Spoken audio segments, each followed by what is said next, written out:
লক্ষ বাড়ি ডিসেম্বরে ছাড়বো। 3 বছর কেন্দ্রীয় সরকার আমাদের গ্রামীণ আবাসে কোনো টাকা দেয়নি। তাছাড়াও 1,70,000 কোটি টাকা আমরা পাই।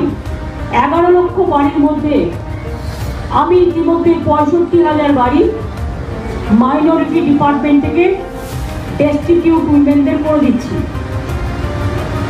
কাজে এখন বন্যায় যে বাড়িগুলো একেবারে রসাতলে গেছে, মানে ভেঙে গেছে, সম্পূর্ণভাবে বিধ্বস্ত হয়েছে,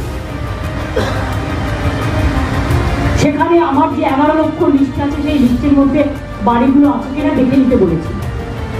সার্ভেটা বর্ষা মানে যা শেষ হলেই শুরু করবে। অনেক গ্রামের মানুষরা পাকা বাড়ি করে নিয়েছে নিজেরাও।